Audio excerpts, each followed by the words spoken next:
Friends, while creating any piece of art, composer requires beauty, emphasis, and clarity, all of which enhances composer or author's creation. Precisely that is why figurative language or figures of speech are introduced as an essential part of English grammar. Today, we shall learn more about these figures of speech. Meaning. A figure of speech is a form of expression used to convey meaning or heighten effect. They make the meaning strong and clear, which enriches the literary language. Figures of speech change the literal meaning of words to express complexity and to extend the meaning. Objective. The effective use of figures of speech brings life to the chosen words, phrases, and sentences which otherwise would have been a routine work. Through the use of figures of speech, reading becomes more enjoyable and there is a flavor added to writing. We often come across figures of speech in poetry and prose content. Now, let us have a look at a few common figures of speech. 1. Simile. 2. Metaphor. 3. Alliteration. 4. Repetition. 5. Personification. 6. Antithesis. 7. Onomatopoeia. 1. Simile. A simile compares two unlike things but have one thing in common. It is often introduced by like or as. It makes the language effective. For example, 1. My mother is always as busy as a bee. Explanation. Mother is directly compared to bees for being extremely busy. 2. On seeing a snake, she turned as cold as ice. Explanation. She is directly compared to ice for its coldness. 2.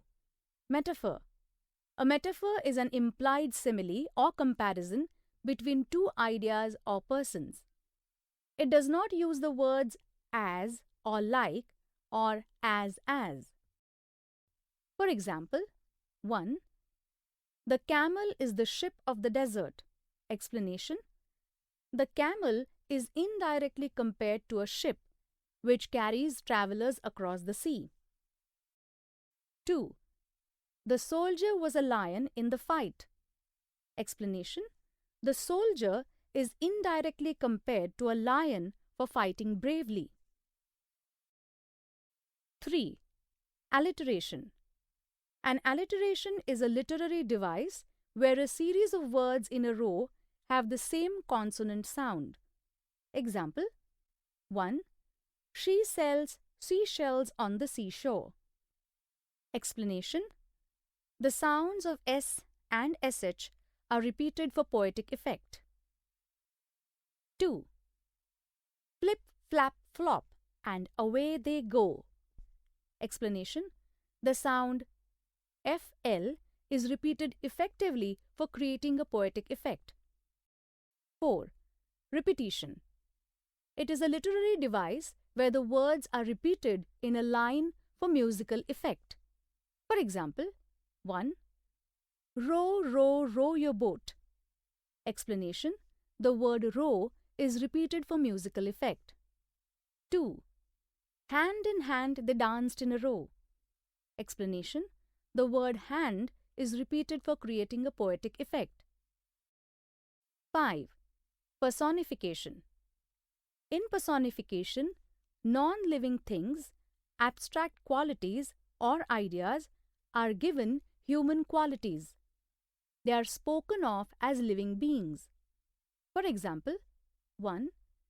The winds howled. Explanation. Winds are personified or given the human quality of howling as howling. 2. The sun after his morning dip in the river. Explanation. The sun is personified as taking a dip in the river. 6. Antithesis. Antithesis are opposite or contrasting words or ideas brought together in the same line or lines for poetic effect. For example, 1. For some the journey's quicker, for some the journey's slow. Explanation. The opposite words quicker and slow express contrasting ideas. 2. A good example always taught me right from wrong. Explanation. The opposite words right and wrong express ideas. 7. Onomatopoeia. It is a word that imitates or suggests the sound that it describes. It is also known as sound echoing word. It makes the description more effective and interesting. For example, the gushing waters from the waterfall deafened our ears. Explanation. The word gushing suggests the sound. 2. Bang, bang, crash went the firecracker. Explanation. The expression bang and crash are sound echoing words. Remember the meanings. Joyous beer learning friends.